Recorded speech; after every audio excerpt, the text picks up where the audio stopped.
Now we can install the tail boom assembly onto the chassis. We're going to combine a lot of the parts we've already put together. The boom supports come pre-assembled. There are some orientation issues with those we'll talk about. You'll also need an M3, an M2.5 hex driver, and some blue thread lock. Okay, slide the tail boom in. The drive gear goes towards the top.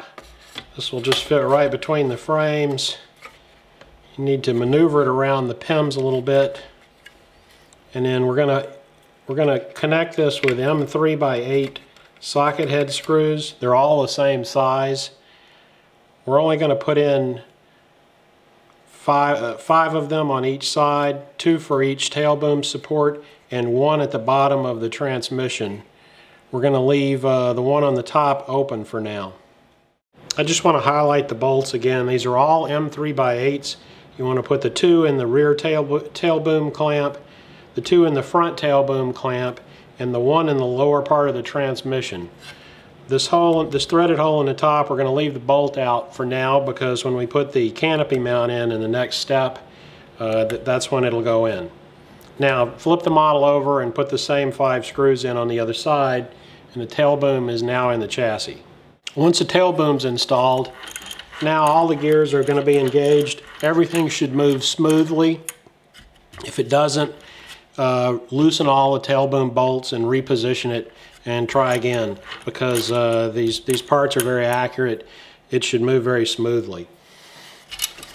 Now to put the boom supports on, you need to take the 4mm frame support, slip it between the frames where it lines up with the 2 holes here at the bottom that are still in the landing gear doublers, and this is where we're going to bolt on the boom supports.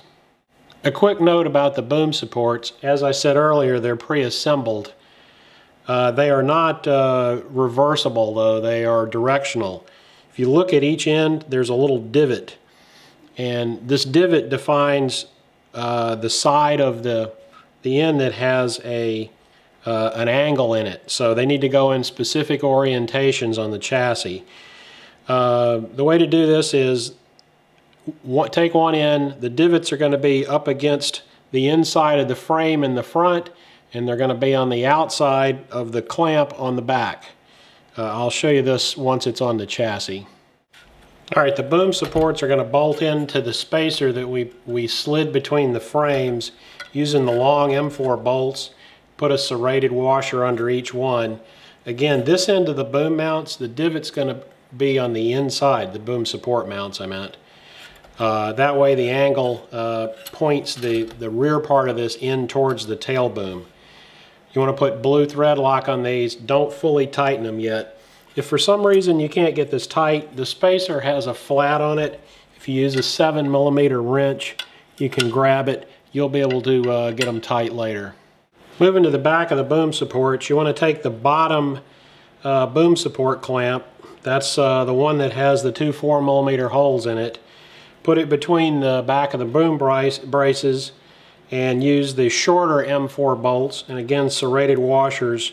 Thread this together with some thread lock. Don't tighten it up just yet. And you're going to want to pull this up to the tail boom.